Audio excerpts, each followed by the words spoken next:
ओम श्री गणेशाय नमः।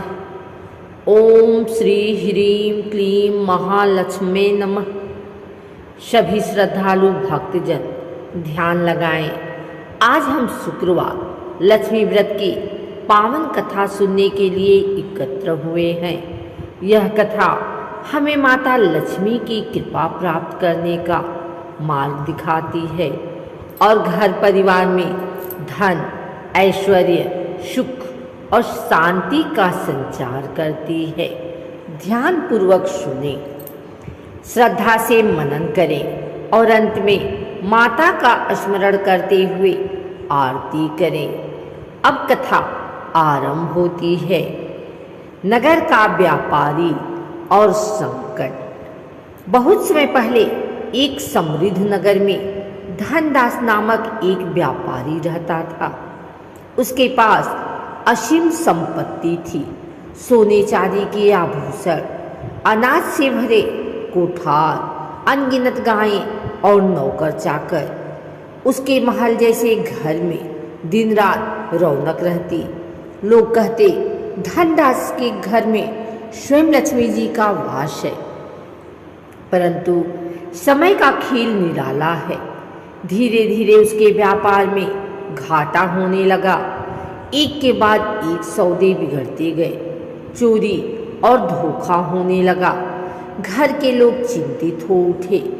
कभी जिस आंगन में बीड़ा और शहनाई गूंजती थी, वहां अब सन्नाटा पसरा रहने लगा। धनदास बार बार सोचता, मैं रोज मंदिर जाता हूँ, दान करता हूँ, किसी को दुख नहीं देता, फिर भी ये संकट क्यों? उसकी रातें करवटों में बीतने लगी। एक शुक्रवार की रात वह बहुत परेशान होकर सोया। उसी रात उसने एक अद्भुत स्वप्न देखा। स्वप्न में उसने देखा कि एक तेजस्वी सफेद वस्त्रधारी वृद्ध ब्राह्मण उसके सामने खड़े हैं। उनके मुख से दिव्य प्रकाश निकल रहा है। ब्राह्मण ने मधुर स्वर में कहा, हे धनदास, चिंता मत करो। तुम्हारे घर में लक्ष्मी जी दूर चली गई हैं, क्योंकि तुमने उनका प्रिय शुक्रवार व्रत नहीं किया। जो व्यक्ति शुक्रवार को लक्ष्मी व्रत करता है, उसका घर सदैव धन धान्य से भरपूर रहता है। यदि तुम श्रद्धापूर्वक यह व्रत प्रारंभ करोगे तो शीघ्र ही तुम्हारे सारे संकट समाप्त हो जाएंगे। धनदास ने हाथ जोड़कर पूछा, महोदय, यह व्रत कैसे करना चाहिए?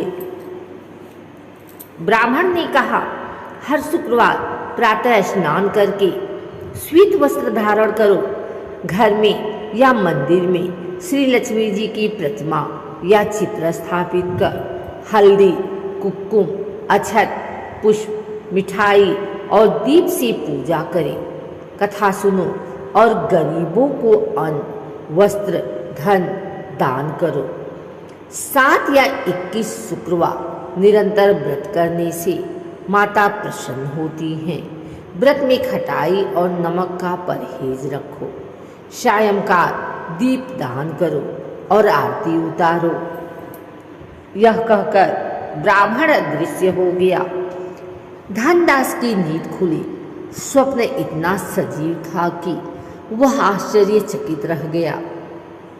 उसने निश्चय किया कि अगले ही शुक्रवार से व्रत करेगा।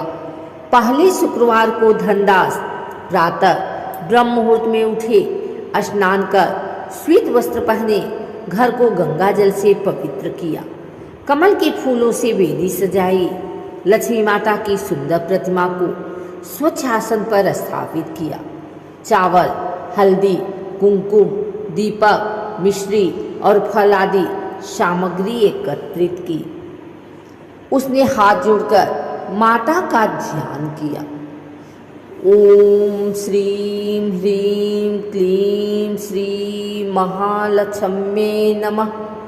हे माँ, आज मैं पहला शुक्रवार व्रत कर रहा हूँ। कृपया मेरी मनोकामना पूर्ण करें, मेरे घर की दरिद्रता दूर करें। फिर उसने दीप जलाया, पुष्प अर्पित किए और कथा सुनी।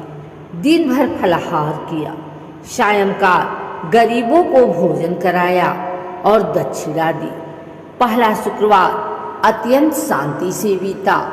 आश्चर्य की बात यह है कि दूसरे ही दिन पुराने व्यापारियों ने उसकी बकाया धन का भुगतान कर दिया। यह माता की पहली कृपा थी। धनदास ने श्रद्धा के साथ 7 शुक्रवार व्रत किए। हर सप्ताह उसकी स्थिति सुधरती गई। पुराना व्यापार पुनः चल पड़ा। नए सौदे लाभदायक सिद्ध हुए। घर में फिर से रौनक लौट आई। लेकिन उसकी पत्नी सुमित्रा को विश्वास नहीं था। वह सोचती, सिर्फ व्रत करने से कैसे धन लौट सकता है। एक दिन उसने पति से पूछा, आप हर शुक्रवार उपवास करते हैं, इतना समय पूजा में लगाते हैं, क्या सच में यही सब कुछ बदल रहा है? धनदास ने शांत स्वर में उत्तर दिया, प्रिय, मैं भी पहले संदेह करता था, लेकिन माता की कृपा से जो परिवर्तन आया है वह किसी चमत्कार से कम नहीं। तुम भी मेरे साथ व्रत करो। सुमित्रा ने भी व्रत करना शुरू किया। माता की कृपा से न केवल धन बल्कि पारिवारिक सुख, प्रेम और आपसी सौहार्द भी लौट आया। घर में कलह समाप्त हुई। धनदास के पड़ोसी, व्यापारी और मित्र उसकी प्रगति देखकर चकित थे। वे पूछते थे, भाई तुम्हारा व्यापार अचानक कैसे चमक उठा? हम तो लगातार हानि उठा रहे हैं। धनदास मुस्कुराकर उत्तर दिया, मित्रों, यह सब शुक्रवार लक्ष्मी व्रत की महिमा है। जो भी श्रद्धा से यह व्रत करता है उसके जीवन में सुख समृद्धि अवश्य आती है। आप सब भी यह व्रत कीजिए। धीरे धीरे नगर के अनेक परिवार इस व्रत को करने लगे। हर घर में शुक्रवार को दीप जलने लगे, भजन गूंजने लगे। नगर की दरिद्रता दूर होने लगी। चारों ओर संपन्नता का वातावरण बन गया। भाइयों और बहनों, इस कथा से हमें यह सीख मिलती है कि समृद्धि केवल मेहनत से नहीं, आस्था और नियम से भी प्राप्त होती है। शुक्रवार लक्ष्मी व्रत केवल धन देने वाला ही नहीं, बल्कि मन की शांति और पारिवारिक सौहार्द भी प्रदान करता है। माता लक्ष्मी का आशीर्वाद प्राप्त करने के लिए हमें सफाई और पवित्रता बनाए रखना चाहिए, दान पुण्य करना चाहिए, अहंकार और आलस्य छोड़ना चाहिए और हर शुक्रवार श्रद्धा से व्रत कर कथा सुनना चाहिए। यह शुक्रवार व्रत केवल एक अनुष्ठान नहीं, बल्कि जीवन को संयम, दानशीलता और सकारात्मकता से भरने का मार्ग है। जैसे धनदास ने माता की शरण लेकर अपनी दरिद्रता मिटाई, वैसे ही जो भक्त श्रद्धा और नियम से इस व्रत का पालन करता है उसकी हर मनोकामना पूर्ण होती है।